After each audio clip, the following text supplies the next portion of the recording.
Have you ever laid in bed at night, tired to the bone, but your mind just won't settle? You toss. You turn. The room is dark, but your thoughts are loud. And the next morning, your memory feels foggy, your body sluggish, and it's as if the night gave you no rest at all. If that sounds familiar, you're not alone. Many older adults quietly suffer through sleepless nights without realizing there's something they're doing, right before bed, that's stealing their rest and slowly clouding their memory. You see, aging doesn't mean you have to accept poor sleep or fading sharpness as your new normal. I know seniors in their 70s and 80s who still wake up refreshed, focused, and energetic, because they've learned how to protect their brain and body with just a few simple evening habits. In today's video, I'm going to walk you through 4 bedtime mistakes that most people over 60 make without even knowing they're harmful. These are the small habits, maybe even comforting ones, that are quietly destroying sleep quality and slowly chipping away at memory. But here's the good news. Once you spot them, you can change them. And let me tell you this. The final one we'll talk about is the most dangerous of all. Not because it's rare, but because it's deeply emotional and harder to recognize. So please, stick with me to the end. And hey, while you're here, don't forget to leave a comment below and tell me how your nights have been lately. Do you feel rested when you wake up? Or are your evenings restless? I'd love to hear from you. And if you find this helpful, make sure to subscribe to Health 365, because every day we share real, simple ways to help you live stronger, sleep better, and stay mentally sharp after 60. Now, let's start with the first bedtime mistake. It's something nearly everyone does these days, and it might be harming you more than you think. There's a moment at night, maybe around 9 or 10 p.m., when everything finally quiets down. The house gets still. You've finished your dinner, taken your evening pills, and maybe slipped into your pajamas. And in that peaceful moment, your hand reaches for the remote, or your phone. Just a little scroll before bed, right? A quick peek at Facebook. Or maybe you're watching a show you love, one more episode before you drift off. But here's the truth that no one really told us growing up. Those glowing screens, the TV, the phone, the tablet, they're doing more harm to your sleep than you might ever guess. And not just your sleep, but your memory, your energy the next morning, and even your mood. The science is surprisingly clear. Screens emit something called blue light, a very specific type of light that our brain interprets as sunlight. That means even if it's pitch dark outside, and even if you're yawning and ready to sleep, the moment your eyes soak in that blue glow, your brain says, "Wait a minute, it's not nighttime yet. Stay awake." Now, why does that matter? Because your body relies on melatonin, a hormone that naturally rises at night, to help you fall asleep and reach deep, restorative stages of rest. But blue light blocks melatonin, completely interferes with it.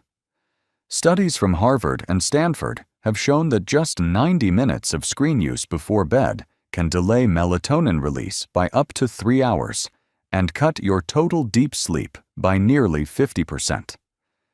That's not a small number. And here's what's especially important for those of us over 60. As we age, our natural melatonin production already declines. So even without screens, it gets harder to fall into deep sleep. When you add screen light to that mix, you're doubling the trouble. Now think about what happens when you miss out on that deep sleep. Your brain doesn't fully clean house. It doesn't process memories well. That's why you might forget what day it is, misplace things, or feel cloudy the next morning. Your muscles don't fully recover either. And your immune system? It doesn't get the reset it needs. All from a habit that feels as innocent as watching a YouTube video in bed. But here's the good news. You don't have to give up your evening routines completely. What you need is a buffer zone. About 60 to 90 minutes before you plan to sleep, turn off the screens. Let your brain slowly return to its natural rhythm. And during that time, try reading a paper book, doing light stretches, listening to soft instrumental music, or journaling. Some people like to dim the lights, sip warm herbal tea, or sit by a window and just breathe. Simple, gentle acts like that tell your brain, it's okay, you're safe, you can rest now. You can even shift your TV time to earlier in the evening. Maybe right after dinner, enjoy your favorite program. But then, once it ends, give yourself space to unwind away from the artificial light. If you need to use your phone at night, consider turning on night mode or using blue light blocking apps or glasses. They're not perfect, but they help. I know change can be hard, especially when we've built these habits over years.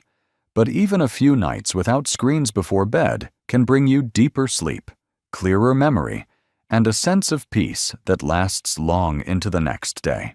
Many seniors I've worked with say they feel younger in the mornings after making this one shift. Now, speaking of nighttime habits, there's another one that can be even more tempting than screens. And for many people, it happens in the kitchen. Just a little bite before bed, something sweet, or something warm and filling. But what if I told you that midnight snack might be quietly disturbing your sleep from the inside out?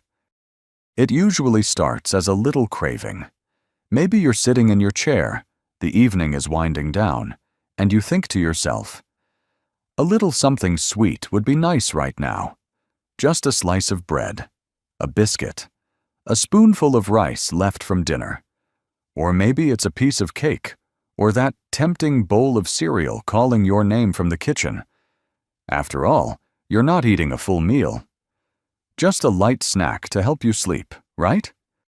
But what if I told you that eating late at night, especially sugary foods or anything made from white flour, is one of the quietest reasons why seniors wake up tired, foggy, and sometimes even with aches they can't explain? Here's the truth. Your digestive system, like the rest of your body, wants to rest at night. It's not designed to stay active while you're sleeping. When you eat something, even just a small portion, your body shifts into work mode. Your stomach starts producing acid. Your pancreas releases insulin. Your body heats up as it tries to process the incoming food.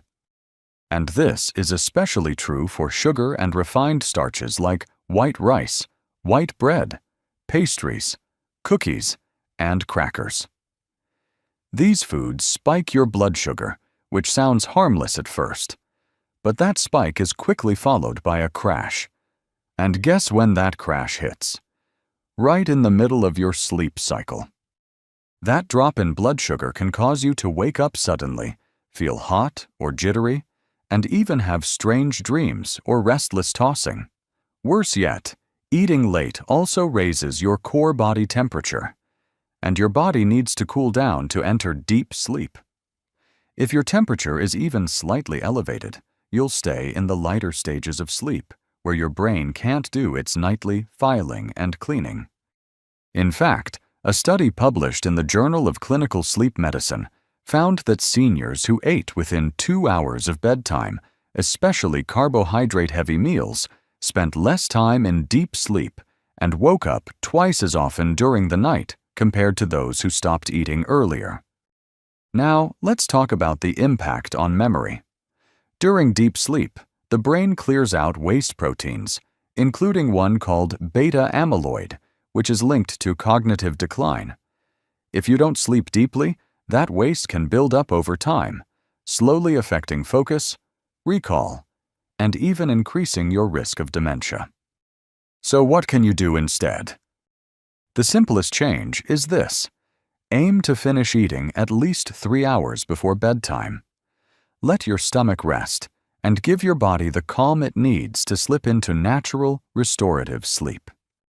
If you truly feel hungry before bed, choose something very light and protein-based instead of sugary. A small handful of almonds, a spoonful of cottage cheese, a few slices of cucumber, or a warm mug of chamomile tea with no sugar. These won't spike your blood sugar or keep your digestion buzzing all night. And I know, sometimes we eat at night not because we're hungry, but because we're lonely, or bored, or just want something comforting. I've spoken to many seniors who say food feels like company after dark. And I get that. But what if you could replace that late-night bite with a different kind of comfort? A phone call to a loved one, a warm bath, gentle music, and deep breathing. You deserve sleep that heals, not food that steals it. Now that we've explored how your stomach can interfere with your sleep, let's look at something just as sneaky. A substance that's hidden in your favorite evening drinks. It feels like a treat. But for your brain and your memory, it might be doing more damage than you think. There's something comforting about a warm drink in the evening, isn't there? Maybe a gentle cup of tea after dinner, or a square of dark chocolate with your favorite show, or even a late-night coffee if you're catching up with a friend or reading something deep and thoughtful. These little rituals feel so harmless, even soothing. But what if that warm, cozy moment is actually stealing hours from your sleep and slowly dulling your memory over time? You see, many people don't realize that caffeine is a sneaky little stimulant, and it lingers in your body far longer than you think. It's not just in coffee. It's in black tea, green tea, chocolate, even decaf coffee. Yes, really. And it doesn't just wake you up like we imagine it does in the morning. It stimulates your central nervous system. It increases alertness. It raises adrenaline. And it blocks the very signals your brain needs to start relaxing. Now here's where it gets serious. For us older folks, your body's ability to clear out caffeine gets slower as you age. A person in their 30s might process caffeine in 5 to 6 hours, but someone over 60? That same cup of coffee can stay active in the system for up to 10 hours. That means your 2 p.m. pick-me-up could still be bouncing around in your bloodstream at midnight, keeping your brain just alert enough to prevent deep, healing sleep. And when your brain doesn't reach those deep stages, something critical is lost. Memory consolidation. That's the process where your brain organizes your thoughts, stores what you've learned, and cleans up the noise from the day. Without that, small forgetful moments start sneaking in, misplacing names, losing track of conversations, feeling scattered. Over time, it becomes a fog that doesn't lift, even after 8 hours in bed. You might be thinking, but I only drink tea, not coffee. I hear that a lot. But here's the surprise. 1 mug of black tea can contain 40 to 70 milligrams of caffeine. That's enough to delay sleep, especially in sensitive individuals. Even some herbal teas labeled calming are blended with green or oolong tea leaves that contain caffeine unless you check the ingredients carefully.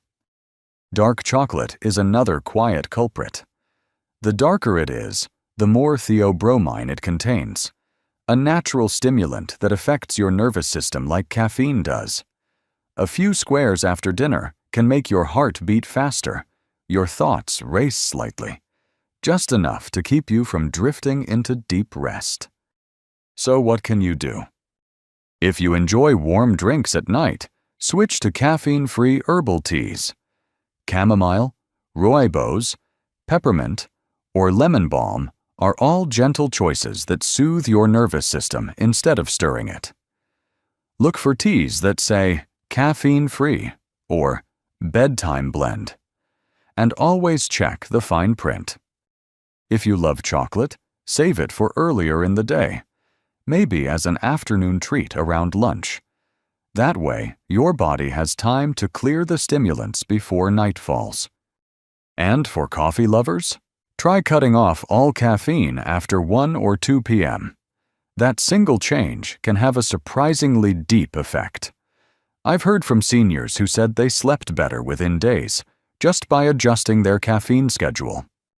It's not about giving up everything you enjoy. It's about shifting the timing and listening to your body when it whispers instead of waiting for it to shout. Now, we've talked about screens, snacks, and stimulants, all physical habits. But sometimes, the thing that keeps you up at night isn't something you eat or drink. It's something you feel, a thought, a worry, a memory you can't let go of. Let's gently walk into that final, deeply personal bedtime habit, one that many seniors carry silently, night after night. There's a kind of silence at night that feels heavier than during the day. The lights are off, the phone stops buzzing, the world gets quiet, and suddenly, your thoughts get louder. You lie in bed, the room is still, but your mind? It's wide awake, thinking about what you forgot to do, worrying about tomorrow, replaying conversations from the past. Maybe something someone said still stings. Maybe it's the loneliness, or the feeling that life is changing too fast and you're just trying to hold on. This habit, taking your stress, regrets, or worries to bed with you, is one of the most powerful destroyers of sleep. And sadly, it's one of the most overlooked. You might not even notice it at first. It begins with just a thought. Did I lock the door? Or, I really should have said something different at lunch. But then your heart beats a little faster. Your muscles get tense. You roll over and over, trying to find a comfortable position. But it's not your body that's restless. It's your mind. What's happening inside you is very real. When you feel anxious, your brain releases a hormone called cortisol, the stress hormone. Cortisol's job is to keep you alert, to prepare you for danger. It tells your body to stay awake, to scan for threats, to stay on guard. And when cortisol goes up, melatonin, the hormone that makes you feel sleepy, goes down. They can't both rise at the same time. Even if your body is exhausted, cortisol will keep your brain from fully shutting down. That's why, no matter how tired you feel, your mind keeps spinning, and your sleep never feels deep or peaceful. And here's the deeper cost. When you go to bed stressed or emotionally overwhelmed, your brain doesn't get the calm environment it needs to form memories or do its nightly repairs. Over time, this emotional tension can lead to chronic insomnia, depression, memory fog, and even weaken your immune system. So, what can you do? You don't need to stop worrying. That's easier said than done. But you can create space between your day and your sleep. Give your heart and your mind permission to wind down, little by little. Try this gentle practice, an hour before bed. Write down your worries. Not in detail. Just list them out like you're offloading groceries from your arms. Worried about tomorrow's appointment. Sad about how distant my son felt today. Upset I forgot my friend's birthday. Once they're on paper, your brain doesn't have to hold them so tightly. Then, follow it with something calming. A gratitude reflection. 3 things that went okay today. Or close your eyes, breathe deeply, and imagine a place that always made you feel safe. A beach, a childhood home, a favorite garden. And don't be afraid to speak your feelings out loud, even if it's just to yourself. Sometimes, naming what's in your heart is all it takes to soften it. You deserve to go to bed with peace in your mind and softness in your chest. Your sleep is not just rest, it's healing. It's how your brain stays sharp, how your emotions stay steady, how your body restores itself. And the beautiful thing? Peaceful sleep isn't something you have to earn. It's something you can create, one gentle evening at a time. Now that we've talked about the physical and emotional traps that can ruin your rest, let's take a deep breath together and move towards something even more powerful, a way forward, full of hope and possibility, even after 60. You know, growing older brings many changes, some we expect and others that surprise us. But here's something many people forget. Just because time is passing doesn't mean our peace, our clarity, or our sleep has to slip away with it. The truth is, your body is still listening to you. Every small habit you change, every gentle step you take toward rest, it notices, and it responds. The screen you turn off, the snack you skip, the tea you switch out, the thoughts you learn to lay down. All of it adds up. You don't need to transform your entire life overnight. You don't need to be perfect. All you need is to choose peace a little more often than stress, and to protect your sleep like it's a sacred ritual. Because it is. Sleep isn't a luxury at your age. It's fuel for your brain, your balance, your memory, and even your joy. And the beautiful part? It's never too late to make it better. Never. So if you've found yourself nodding along during this video, if some of these habits felt a little too familiar, don't feel guilty. Feel empowered. Because now you know. And once you know better, you can do better. Gently, one night at a time. And I'd love to hear from you. What's one habit you're ready to shift tonight? Leave me a comment below and let me know. I read every word. And if you found this video helpful, please take a moment to like it, share it with someone who might need it, and subscribe to Health 365. This channel is here for you, to help you sleep better, move better, and live brighter in every season of life. You still have so much to enjoy, and with just a few gentle changes each night, tomorrow could already feel more alive. Sleep peacefully tonight, my friend. You've earned it.